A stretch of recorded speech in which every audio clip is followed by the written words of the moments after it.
రోజు మనము శ్రీమద్ భాగవతంలో 5వ స్కందంలో 20వ అధ్యాయం studying the structure of the universe, విశ్వం యొక్క నిర్మాణం ఎలా జరిగిందో, ఎలా ఉందో విశ్వం మనం చర్చించుకుంటాం. ఇందులో ఆల్రెడీ మనం చూసాము ఇంతకుముందు జంబూ ద్వీపం గురించి, అవునా? సో ఇంకా జంబూ ద్వీపం కాకుండా ఇంకా ద్వీపాలు ఉన్నాయి. ఆ ద్వీపాల గురించి ఈ అధ్యాయంలో మనం చర్చించుకుంటాము. సో మంగళాచరణ చేసుకొని స్టార్ట్ చేద్దామంట. ఓం అజ్ఞానతిమిరాంధస్య జ్ఞానాంజనాశలాకయా చక్షోరున్మిళితం యేన తస్మై శ్రీగురవే నమః. శ్రీచైతన్యమనోభీష్టం స్థాపితం యేన భూతలే స్వయం రూపః కదా మహ్యం దదాతి స్వపదాంతికం.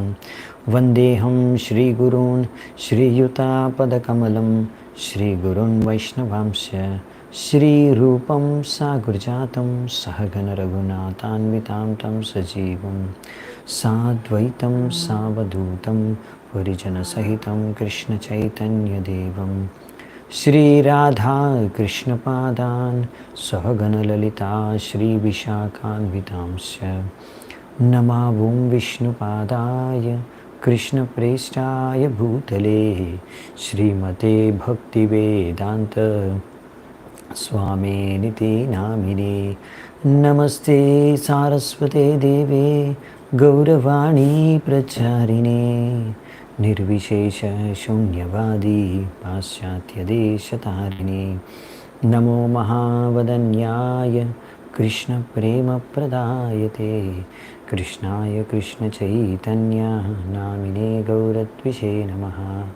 హే కృష్ణ కరుణా సింధో దీనబంధు జగత్పతే గోపేశ గోపికా కాంత రాధాకాంత నమోస్తుతే. తప్త కాంచన గౌరాంగి రాధే వృందావనేశ్వరి వృషభానుసుతే దేవి ప్రణమామి హరిప్రియే. నీలాచల నివాసాయ నిత్యాయ పరమాత్మనే బలభద్ర సుభద్రాభ్యాం జగన్నాథాయ తే నమః. వాంఛాకల్పతరుభ్యశ్చ కృపా సింధుభ్య ఏవ చ పతితానాం పావనేభ్యో వైష్ణవేభ్యో నమో నమః. జయ శ్రీకృష్ణ చైతన్య ప్రభు నిత్యానంద శ్రీ అద్వైత గదాధర శ్రీవాసాది గౌరభక్తవృంద. హరే కృష్ణ కృష్ణ కృష్ణ హరే హరే హరే రామ రామ రామ హరే హరే. హరే కృష్ణ. సో మనము 20వ అధ్యాయంలో, అంటే 5వ స్కందం 20వ అధ్యాయం 20th చాప్టర్ మొదటి శ్లోకం నుంచి చూద్దాం. ఇక్కడ కూడా శ్లోకాలన్నీ వచన రూపంలోనే ఉన్నాయి, ప్రోస్ ఫార్మాట్లో.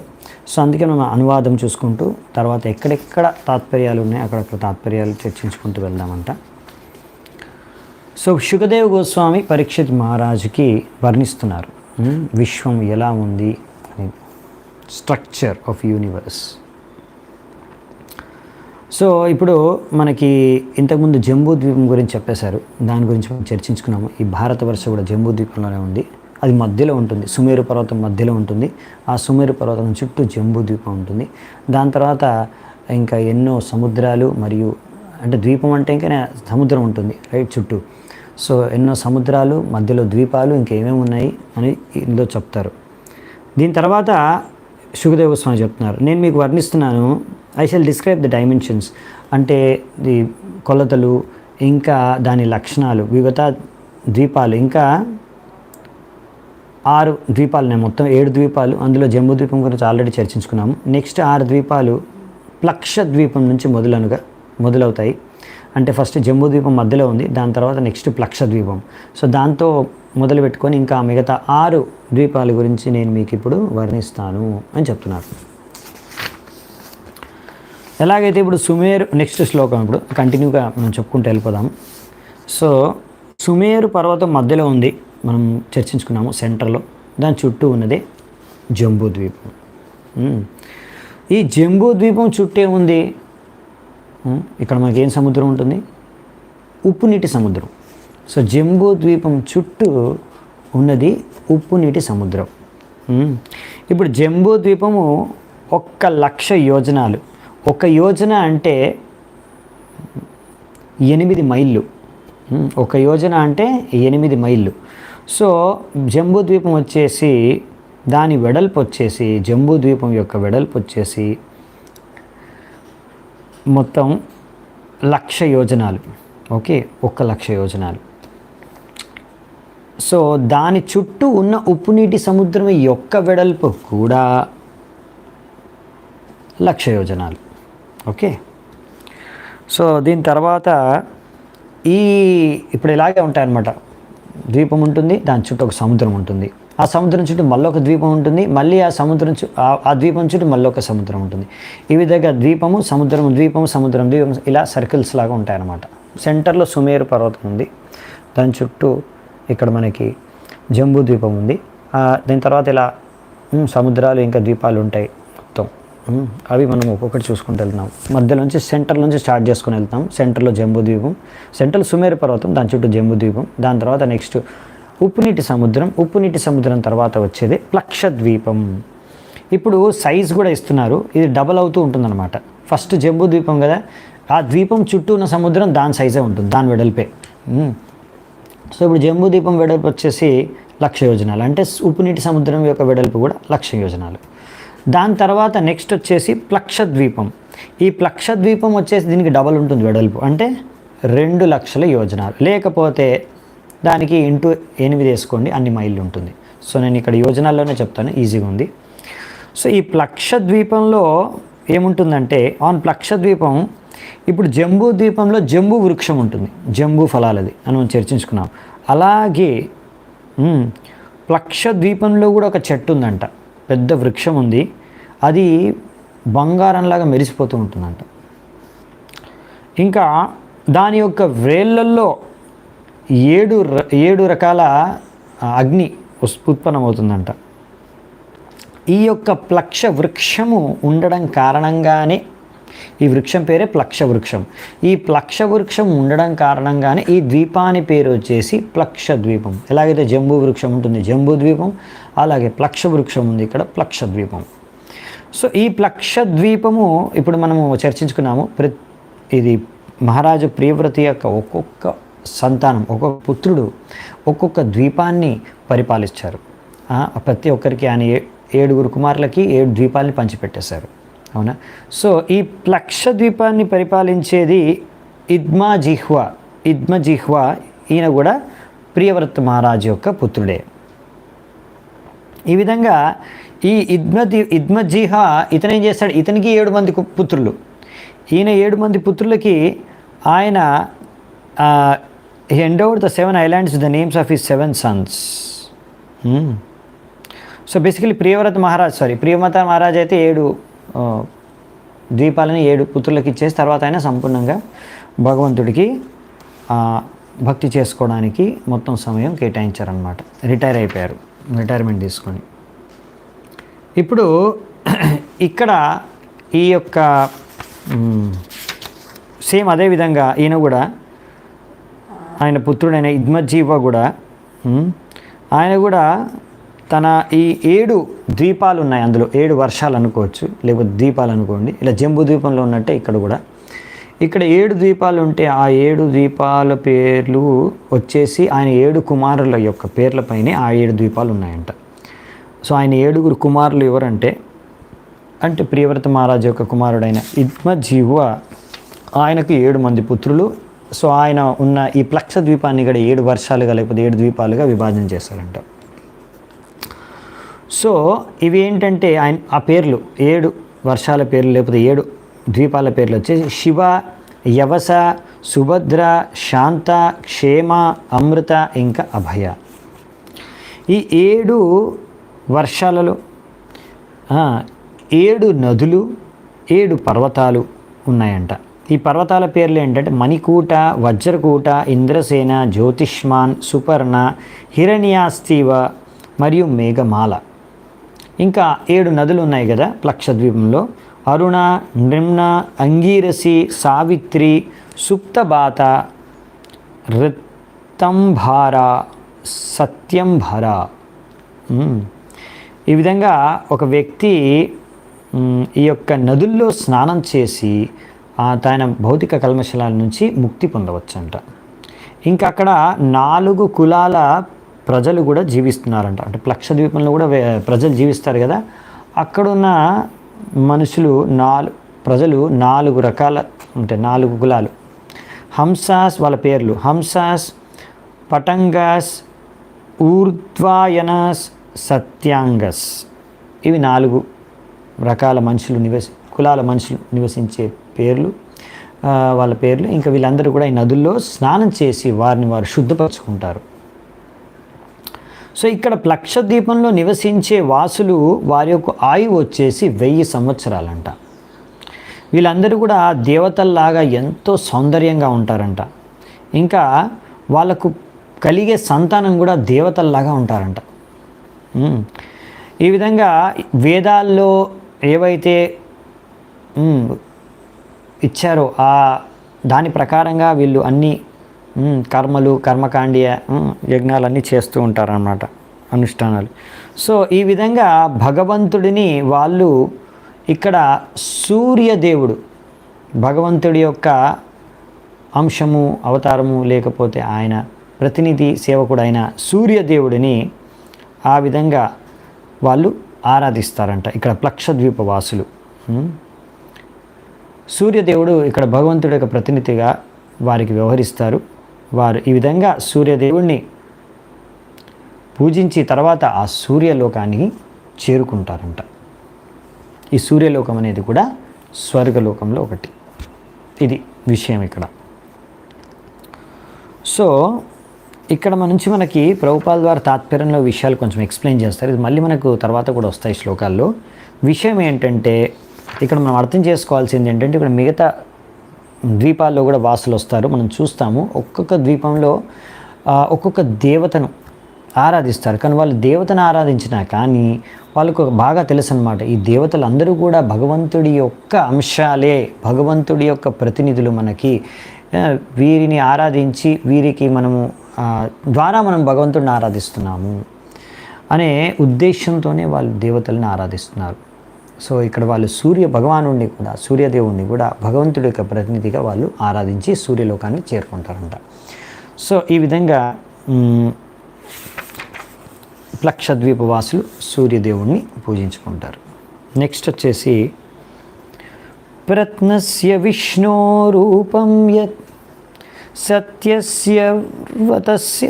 సత్యస్యర్థస్య బ్రాహ్మణః అమృతస్య చ మృత్యోశ్చ సూర్యం ఆత్మానం ఈమహీతి. ఇప్పుడు ఇది మంత్రం, అందుకే ఇది శ్లోకం ఉంది.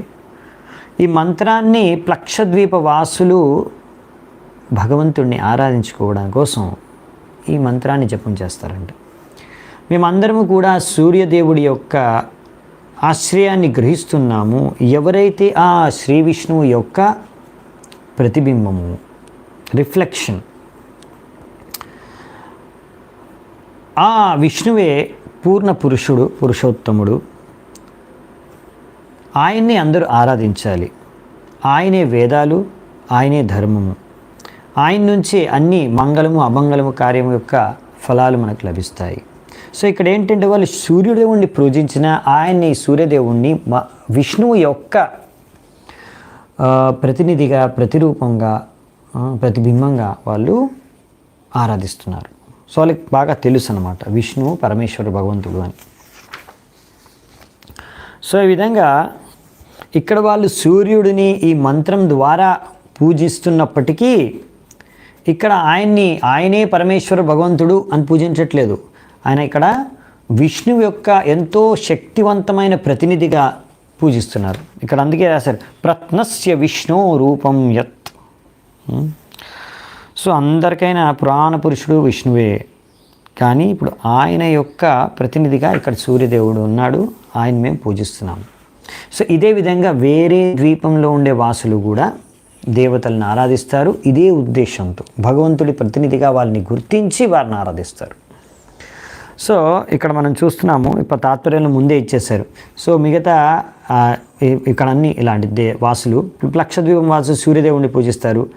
అలాగే మిగతా వాళ్ళు చంద్రుడిని, అగ్నిదేవుడిని, వాయువుని, బ్రహ్మదేవుడిని, ఇంకా వచ్చే నెక్స్ట్ ద్వీపాల వాసులు పూజిస్తారంట.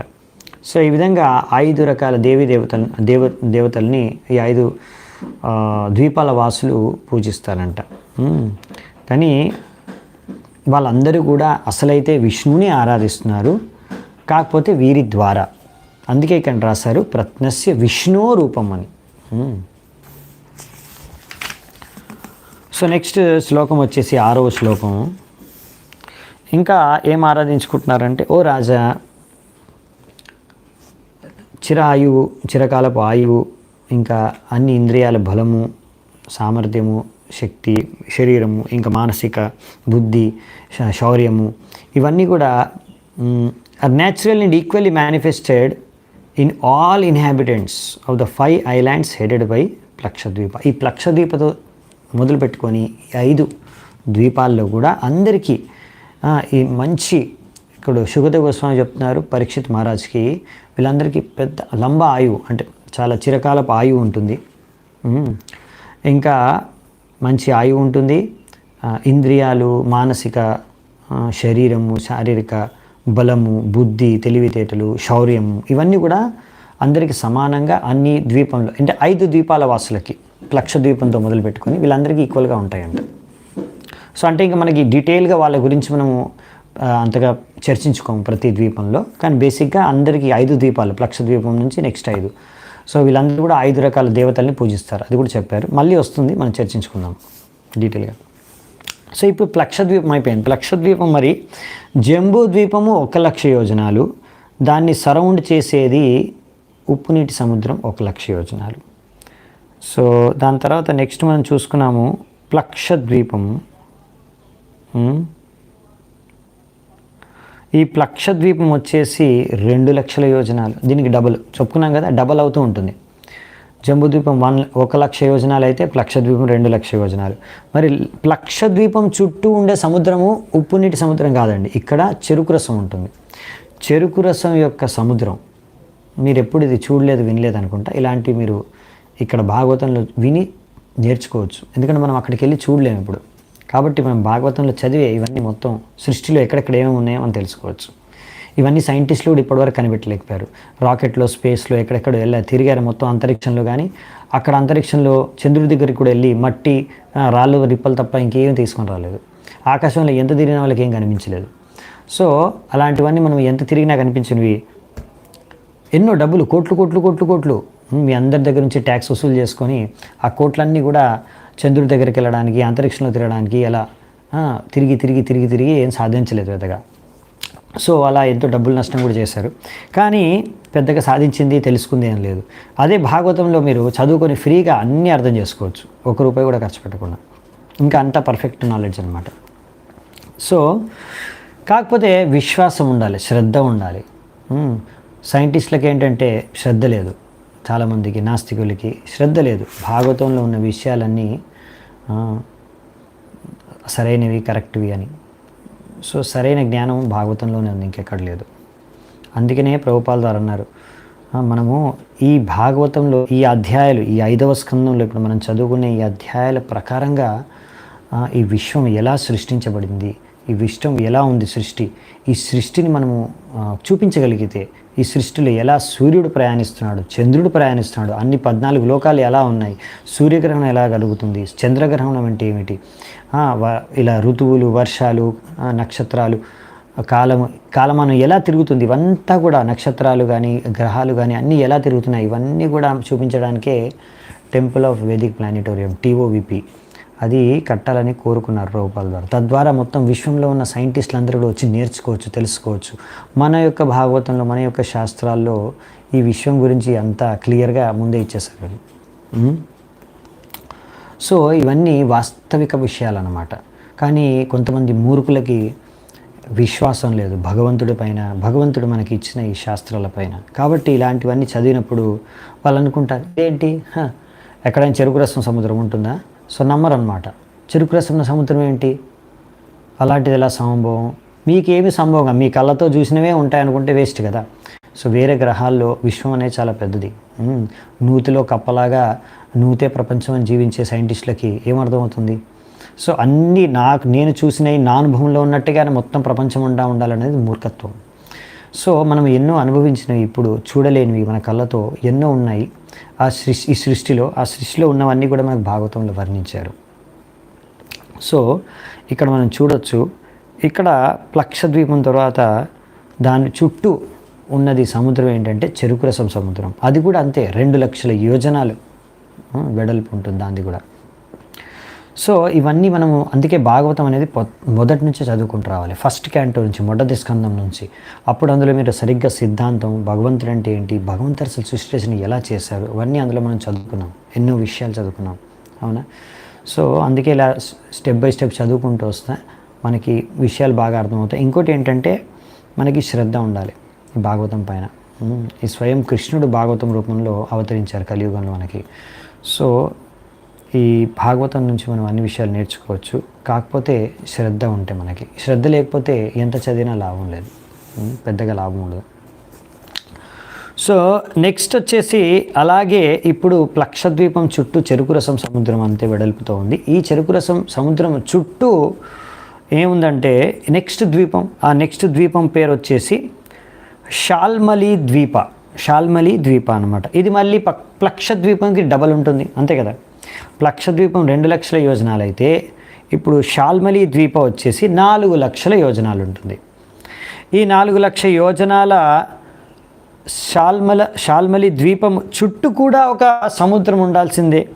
ఆ సముద్రం ఏంటంటే సురసాగర అంటే ఇది లిక్కర్, సుర అంటే లిక్కర్ సముద్రం అన్నమాట. ఈ షాల్మలి ద్వీపం అని పేరు ఎందుకు వచ్చిందంటే షాల్మలి వృక్షం ఉంటుంది కనుక, ఈ ఒక పెద్ద వృక్షం ఉంటుంది. ఎలాగైతే ప్లక్ష వృక్షం ఉండడం కారణంగా ఆ ద్వీపం పేరు ప్లక్షద్వీపము, అలాగే షాల్మలి వృక్షం ఉండడం కారణంగా ఈ ద్వీపం పేరు షాల్మలి ద్వీపం. ఇది ఇది ఎలాగైతే ప్లక్ష వృక్షం ఎలా పెద్దదో అలాంటి పెద్ద వృక్షం అన్నమాట ఇది కూడా, షాల్మలి వృక్షం. ఇంకా చెప్పాలంటే ఆ షాల్మలి వృక్షము ఎంత పెద్దగా ఉంటుందంటే వెడల్పు వచ్చేసి 100 యోజనాలు, పొడవు వచ్చేసి 1100 యోజనాలు. ఇంత పెద్ద చెట్లు మీరు ఎప్పుడు చూడలేదేమో, ఎందుకంటే ఇప్పుడు వెడల్పే వచ్చేసి 100 యోజనాలు అంటే 800 మైళ్ళు. ఒక మైల్ అంటేనే ఐ థింక్ 1.6 కిలోమీటర్. అంటే ఇవి ఎన్నో వేల కిలోమీటర్ల వెడల్పు, 1000 కిలోమీటర్ల పొడవు చెట్లు, వృక్షాలు ఇలాంటివి మీరు ఎప్పుడు చూసుండరు. అందుకని ఇవన్నీ మీరు భాగవతాన్ని చూసి తెలుసుకోవచ్చు. సైంటిస్టులు కూడా మీరు చెప్పలేరు ఇట్లాంటి విషయాలు. సో మీరు ఎంతో రీసెర్చ్ చేసి, ఎంతో చదువుకున్నా, ఎంతో డబ్బులు పెట్టి, ఎంత పెద్ద కాలేజీలో, ఎంత పెద్ద యూనివర్సిటీలో చదువుకున్నా, ఎంత పెద్ద ఇన్స్ట్రుమెంట్లు యూజ్ చేసి స్పేస్లో, అంతరిక్షంలో చూసినా ఇవేమి మీరు తెలుసుకోలేరు. ఇవన్నీ మీరు ఎంతో ఈజీగా భాగవతం చదివి ఒక చిన్న పిల్లాడు కూడా తెలుసుకోవచ్చు అన్నమాట. ఇది మన వైదిక శాస్త్రం యొక్క గొప్పతనం. సో ఈ విధంగా ఇలా ఎంతోమంది మన పండితులు కూడా చెప్తారంట, ఈ షాల్మలి వృక్షం ఏదైతే ఉందో దీనిపైనే గరుత్మంతుడు, ఈ గరుడ పక్షి నివసిస్తుందంట. అన్ని పక్షుల యొక్క రాజు గరుత్మంతుడు, ఆ విష్ణువు యొక్క వాహనం గరుడ దేవుడు, ఆయన నివసించే వృక్షం ఇది షాల్మలి వృక్షం. ఈ వృక్షం పైన నివసించిన గరుడ దేవుడు ఆ విష్ణువుకి ఇక్కడి నుంచి వైదిక ప్రార్థనలు అర్పించుకుంటారంట. సో ప్రియవ్రత మహారాజు యొక్క ఇంకొక పుత్రుడు యజ్ఞబాహు, ఆయనే ఈ షాల్మలి ద్వీపాన్ని పరిపాలించేది. ఆయన ఈ షాల్మలి ద్వీపంని కూడా 7 వర్షాలుగా విభజన చేశారు. ఆ 7 వర్షాలుగా విభజన చేసి ఆయన 7 మంది పుత్రులకి ఈ 7 వర్షాలని పంచిపెట్టేశారు. సో ఈ 7 వర్షాల పేర్లు వచ్చేసి తన 7 మంది పుత్రుల పేర్లతోనే ఉంటాయి. సురోచన, సౌమనస్య, రమణక, దేవవర్ష, పారిభద్ర, ఆప్యాయన, అవిజ్ఞాత, ఇవి 7 పేర్లు. సో ఈ 7 వర్షాలలో కూడా 7 పర్వతాలు ఉన్నాయి. వాటి పేర్లు వచ్చేసి స్వరస, శతశృంగ, వామదేవ, కుండ, ముకుంద, పుష్పవర్ష మరియు సహస్రశ్రుతి. ఇంకా 7 నదులు కూడా ఉంటాయి.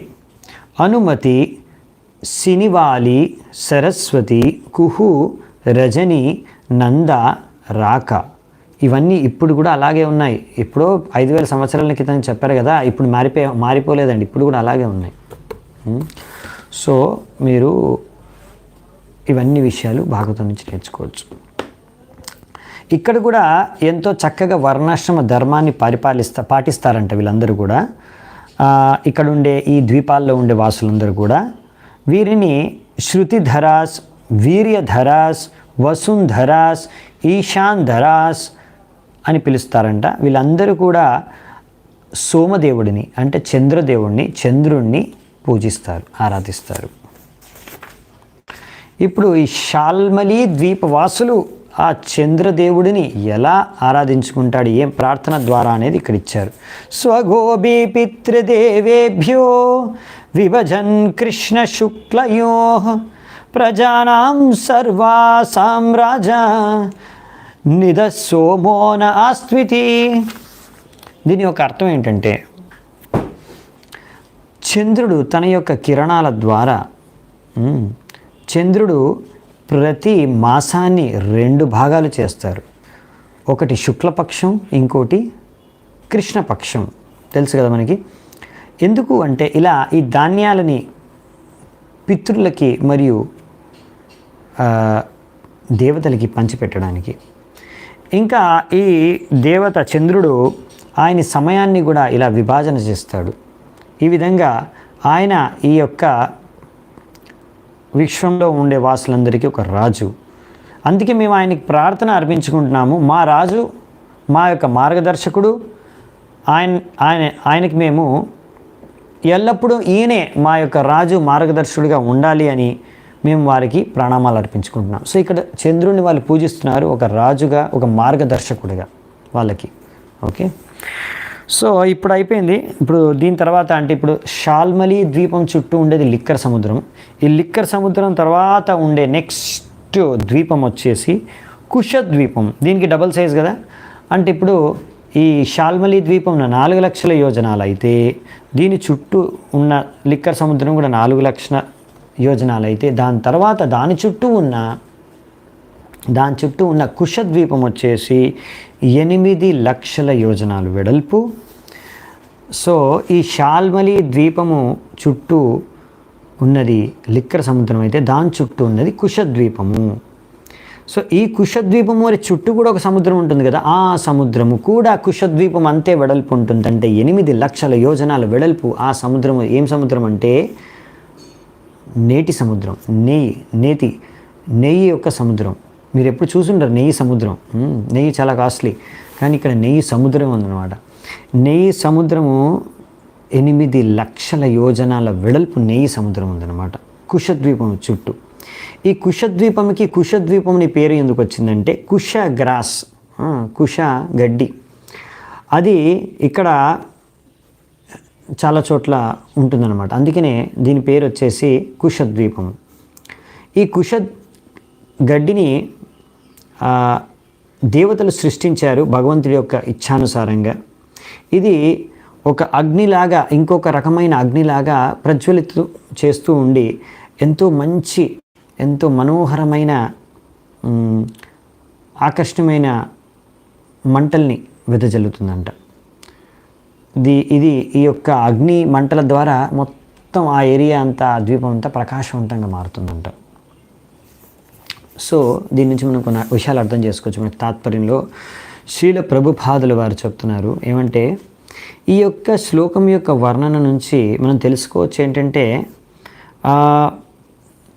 ఇప్పుడు ఇక్కడ కుషద్వీపంలో కుష గ్రాస్ నుంచి వచ్చే ఫ్లేమ్స్ ద్వారా ఎంతో మనోహరంగా ఉంటుందంట. అందులో వచ్చే మంటలు కానీ, వెలుతురు కానీ, కిరణాలు కానీ. అలాగే మనం అర్థం చేసుకోవచ్చు చంద్రుడి పైన కూడా చంద్రుడి కిరణాలు కూడా, ఇప్పుడు సూర్యుడి కిరణాలు ఏంటంటే వేడిగా ఉంటాయి, అవునా? అలాగే కానీ చంద్రుడి కిరణాలు దీని ద్వారా మనం అర్థం చేసుకోవచ్చు. దీని ద్వారా కూడా వెలుతురు ఉంటుంది, మనం చూడొచ్చు చంద్రుడి కిరణాల ద్వారా వెలుతురు, వెన్నెల నైట్ టైంలో. సో ఇవి ఎంతో సూదింగ్గా ఉంటుంది, అంటే ఎంతో ప్లీజింగ్గా ఉంటుంది అన్నమాట. సో ఈ ఫ్లేమ్స్ ఆఫ్ మూన్ కాబట్టి ఇవి చాలా మైల్డ్ ఇంకా ప్లీజింగ్గా ఉంటాయి. ఇది మనం చూస్తున్నాం. సో ఇది మనం అర్థం చేసుకోవచ్చు, ఇది మన నమ్మకం.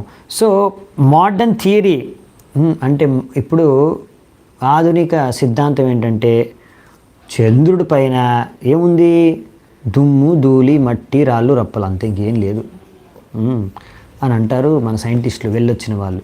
కానీ భాగవతంలో రాశారు చంద్రుడు ఎంతో ప్రకాశవంతం, మనం చూడొచ్చు చంద్రుడు ప్రకాశవంతమైన వ్యక్తి. సో ప్రకాశవంతం, ఎంత ప్రకాశం, చంద్రుడి నుంచి ఎన్నో కిరణాలు వస్తున్నాయి. దాని నుంచి మనం అర్థం చేసుకోవచ్చు. శుషష్పాణి సుకోమల శిఖాస్తేజం రోచెస, ఇది విశ్వనాథ్ చక్రవర్తి చెప్తున్నారు అనమాట. ఈ ఎలాగైతే కుష గ్రాస్ నుంచి ఇవి వచ్చే వెలుతురు కిరణాలు మంటలు ఇవి ఎంతో మనోహరంగా ఉంటాయి. దీని ద్వారా అక్కడ ఉన్న అంత వెలుతురంతా, అక్కడంతా ప్రకాశం వెలుతురంతా వస్తుంది మొత్తం ప్రదేశానికి. ఇది ఎంతో ప్లీజింగ్, మైల్డ్ అండ్ ప్లీజింగ్గా ఉంది. అలాగే మనం అర్థం చేసుకోవచ్చు ఇలాంటి ఫ్లేమ్సే చంద్రుడి పైన కూడా ఉండవచ్చు అని ఒక ఐడియా మనకు వస్తుంది దీని ద్వారా అని. సో చంద్రుడి మీద ఎన్నో ఉన్నాయి, ఎన్నో విషయాలు ఉన్నాయి. కానీ మన సైంటిస్టులు ఏం చూడలేకపోయారు పాపం. వాళ్ళకు రాళ్ళు రప్పలు దుమ్ము ధూళి మాత్రమే కనిపించింది. కానీ చంద్రుడిది స్వర్గలోకాల్లో ఒకటి చంద్రుడు. సో స్వర్గలోకాల్లో ఉన్న ఒక చంద్రుడి గ్రహం వచ్చేసి స్వర్గలోకాల్లో ఒకటి. సో తప్పకుండా అందులో ఎంతో మనం పృథ్వీ పైన ఎన్ని రకాల విషయాలు వస్తువులు ఇక్కడ ఉన్నాయి ప్రాణులు, అలాగే డెఫినెట్గా చంద్రుడి పైన కూడా ఎన్నో విషయాలు వస్తువులు ప్రాణులు ఉన్నాయి. కానీ మన సైంటిస్టులు పాపం చూడలేకపోయారు. అందుకనే ఇంకా అజ్ఞానంలో అంధకారంలో ఉన్నారు. చంద్రుడి దగ్గరికి పైకి వెళ్ళొచ్చు కూడా. సో ఇక్కడ నెక్స్ట్ ఏం చెప్తున్నానంటే, ఓ రాజా, దాని తర్వాత మహారాజు ప్రియవ్రతకి ఇంకొక పుత్రుడు, ఆయన పేరు వచ్చేసి హిరణ్యరేత. ఆయన వచ్చేసి ఈ కుశద్వీపానికి రాజు, ఆయన పరిపాలిస్తున్నారు. ఆయన కూడా ఈ కుశద్వీపాన్ని 7 భాగాలుగా విభజన చేశారు. ఆయన 7 పుత్రులకి ఈ 7 వర్షాలని ఆయన పంచిపెట్టారు. ఓకే, తద్వారా దాని తర్వాత ఆయన ఈ యొక్క సాంసారిక జీవితం నుంచి ఇంకా విరామం తీసుకొని ఆయన కూడా సంపూర్ణంగా తపస్సు చేసుకుంటున్నారు భగవంతుడికి. సో ఈ విధంగా ఇక్కడ ఉన్న 7 పుత్రుల పేర్లు ప్రకారం ఉన్నాయి 7 వర్షాలు. వాళ్ళ పేర్లు వచ్చేసి వసుధాన, దృఢ రుచి, స్తుత్య వ్రత, నాభిగుప్త, వివిక్త, ఇంకా వామదేవ. నెక్స్ట్ 15వ నంబర్ శ్లోకం. ఈ యొక్క 7 వర్షాలలో దాని చుట్టూ కూడా బౌండరీగా 7 పర్వతాలు ఉన్నాయంట. 7 వర్షాలకి మధ్యలో బౌండరీస్గా 7 పర్వతాలు. వాటి పేర్లు వచ్చేసి చక్ర, చతుశృంగ, కపిల, చిత్రకూట, దేవానిక, ఊర్ధ్వరోమ, ఇంకా ద్రవిణ. ఇంకా 7 నదులు కూడా ఉన్నాయంట. వాటి పేర్లేంటి? రమకూల్య, మధుకుల్య, మిత్రవింద, శృతవింద, దేవగర్భ, ఘృటచ్యుత, మంత్రమాల.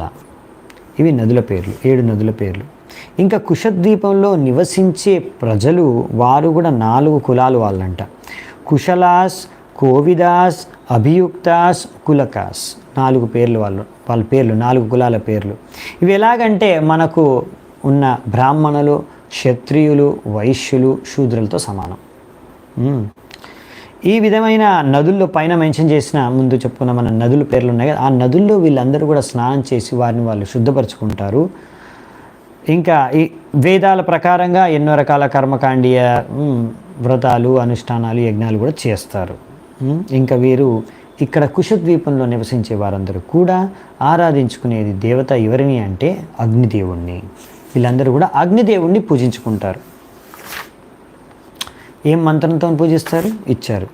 పరస్య బ్రహ్మణ సాక్షాత్ జాత వేదో హి హవ్యవాత్ దేవానాం పురుషాంగానాం యజ్ఞేన పురుషం యజేతి. సో కుశద్వీప వాసులు అగ్నిదేవుడిని ఈ విధంగా ప్రార్థించుకున్నారు. ఓ అగ్నిదేవ, మీరు భగవంతుడి యొక్క అంశం, ఆ హరి యొక్క అంశం. మేము మీకు అర్పించే, ఇప్పుడు అగ్నిలో యజ్ఞంలో మనం అర్పిస్తాం కదా, స్వాహ. సో అర్పించే ప్రతి విషయ వస్తువులు అన్నీ కూడా మీరు మా నుంచి స్వీకరించి దాన్ని తీసుకెళ్ళి హరి దగ్గరికి తీసుకెళ్తారు. ఆ యజ్ఞంలో అర్పించిన అన్ని వస్తువులని కూడా మీరు హరికి అర్పిస్తారు. అందుకనే మేము మీకు ఈ ప్రార్థన చేసుకుంటున్నాము. Therefore, we request you to offer the Supreme Personality of Godhead, the yagnic ingredients we are offering the demigods. అందుకే మేము కోరుకునేది ఏంటంటే మీకు దేవతలకి అర్పించే అన్ని వస్తువుల్ని కూడా మీరు దయచేసి ఆ భగవంతుడికి అర్పించండి. ఎందుకంటే భగవంతుడే అసలైన భోక్త. అవునా? సో అందుకని అసలైన భోక్త భగవంతుడికి మీరే అర్పిస్తారు. కాబట్టి అన్ని దేవతలకు మేము అర్పించే ఈ నైవేద్యాలు లేకపోతే ఇవన్నీ అర్పించే యజ్ఞంలో అర్పించేవన్నీ వస్తువులు కూడా మీరు భగవంతుడికి తీసుకెళ్ళండి, భగవంతుడికి ఇవ్వండి. సో ఇక్కడ నుంచి మనకు చాలా క్లియర్ అవుతుంది, వీళ్ళందరికీ చాలా క్లియర్. వీళ్ళకి తెలుసు ఆయన దేవత, ఇంకా భగవంతుడి యొక్క సేవకుడు, ప్రతినిధిగా వాళ్ళు ఆరాధిస్తున్నారు, పూజిస్తున్నారు. వారి ద్వారా వాళ్ళు భగవంతుడిని ఆరాధించుకుంటున్నారు. సో ఈ విధంగా మనం అర్థం చేసుకోవచ్చు, దేవతలందరూ కూడా భగవంతుడి యొక్క సేవకులు. భగవంతుడికే వాళ్ళు సహాయం చేస్తున్నారు, అసిస్ట్ చేస్తున్నారు. ఒకవేళ ఈ విధంగా ఎవరైనా దేవతల్ని ఆరాధించుకుంటే, భగవంతుడి సేవకులుగా వాళ్ళని గుర్తించి ఆ విధంగా వాళ్ళని ఆరాధించుకుంటే, అంటే వాళ్ళు గుర్తిస్తున్నారు భగవంతుడి సేవకులుగా. అంటే ఎలాగంటే ఇక్కడ యజ్ఞాల్లో అర్పించేది ఇప్పుడు అగ్నిదేవుడు, వీళ్ళందరూ ఏంటంటే దేవతలకు మనం అందరికీ అన్ని దేవతలకు అర్పిస్తూ ఉంటాం. సో ఇవన్నీ వీళ్ళందరూ అంటే ట్యాక్స్ కలెక్టర్ లాగా, అసలైన భోక్త భగవంతుడే. సో ట్యాక్స్ కలెక్టర్లు వాళ్ళందరూ వచ్చి మీ దగ్గర నుంచి ట్యాక్స్ వసూలు చేస్తున్నారు, ట్యాక్స్ తీసుకొని వెళ్తున్నారు. కానీ అంతా కూడా వాళ్ళు భోగించడానికి కాదు, వాళ్ళు పైన వెళ్ళి గవర్నమెంట్కి సబ్మిట్ చేస్తారు. అవునా? అలాగే ఇక్కడ దేవతలందరూ కూడా ఆ భగవంతుడి తరఫున మన దగ్గర నుంచి అన్నీ కలెక్ట్ చేసుకున్నా, స్వీకరిస్తున్నా, మనం ఇచ్చే నైవేద్యాలు, భోగాలు, అర్పణ ఏదైనా సరే అవన్నీ తీసుకెళ్ళి భగవంతుడికి అర్పిస్తారు. తద్వారా భగవంతుడే అసలైన భోక్త. ఈ విధంగా ఇక్కడ వీళ్ళు ఏంటంటే ఒక విధంగా చెప్పాలంటే భగవంతుడి ప్రతినిధిగా వాళ్ళని స్వీకరించారంటే ఒక గురువులాగా. అవునా? ఇప్పుడు వీళ్ళని ఆ ప్రతినిధి ద్వారా భగవంతుడిని సంతృప్తిపరచడానికి ప్రయత్నిస్తున్నారు ఈ యొక్క ద్వీపంలో ఉండే వాసులు. మనకి ఎలాగైతే విశ్వనాథ్ చక్రవర్తి ఠాకూర్ చెప్పారు, యస్య ప్రసాదాత్ భగవత్ ప్రసాదో. మనం గురువుని ప్రసన్నం చేయడం ద్వారా, ఆయన ద్వారా మనము భగవంతుడిని ప్రసన్నం చేయొచ్చు. ఎందుకంటే గురువు భగవంతుడి యొక్క ప్రతినిధి మనకి. సో మనం ఏదైతే ఆయనకు అర్పిస్తామో అది ఆయన భగవంతుడికి అర్పిస్తాడు. తద్వారా ఆయన ద్వారా మనం భగవంతుడిని ఆరాధించుకోగలము. అలాగే ఇక్కడ దేవతలు కూడా వాళ్ళకి మేము ఏదైతే అర్పిస్తున్నామో అది దేవతలు వెళ్ళి భగవంతుడికి అర్పిస్తున్నారు. సో అందుకనే ఈ విధమైన ఆలోచనతో, ఈ విధమైన అండర్స్టాండింగ్తో ఒకవేళ ఒక వ్యక్తి దేవతల్ని ఆరాధించుకుంటే ఈ మాత్రం తప్పులేదు.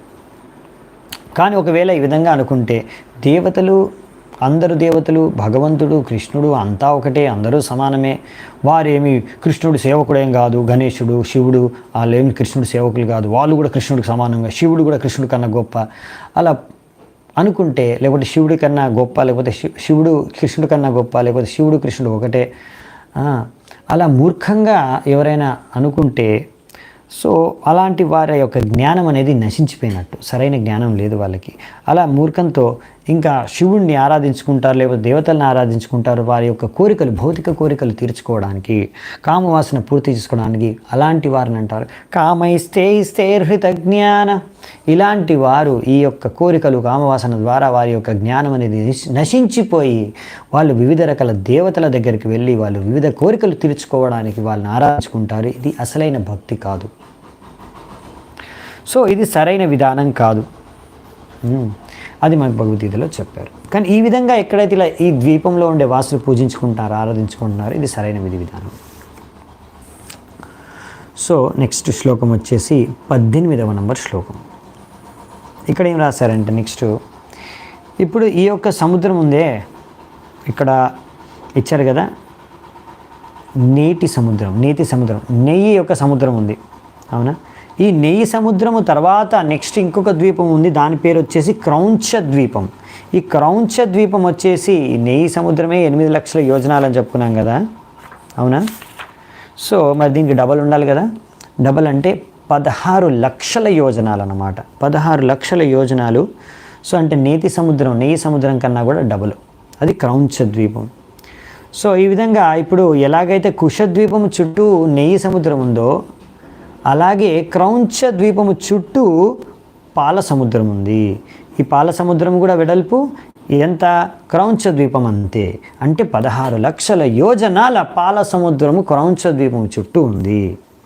సో ఈ క్రౌంచ ద్వీపానికి క్రౌంచ ద్వీపం ఎందుకు పేరు వచ్చిందంటే, క్రౌంచ అనే ఒక పెద్ద పర్వతం ఉంది క్రౌంచ ద్వీపంలో, అందుకే ఆ ద్వీపం పేరు క్రౌంచ ద్వీపముగా దానికి పేరు వచ్చింది. సో ఇక్కడ ఈ క్రౌంచ పర్వతం పైన ఎన్నో రకాల కూరగాయలు పండేవి ముందు. తర్వాత కార్తికేయుడి యొక్క అస్త్రశస్త్రాల యొక్క ప్రయోగం ద్వారా అక్కడ ఇవన్నీ నశించిపోయాయి.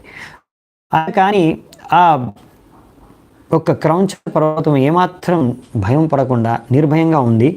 ఇంకా అక్కడ ఎప్పుడు కూడా ఈ పాల సముద్రం నుంచి బేదుడు విత్ ద సైడ్స్, ఈ యొక్క 4 అన్ని వైపుల నుంచి కూడా పాలతో అది ఎప్పుడు అభిషేకం జరుగుతూ ఉంటుందంట. అభిషేకం ఆ యొక్క పర్వతానికి.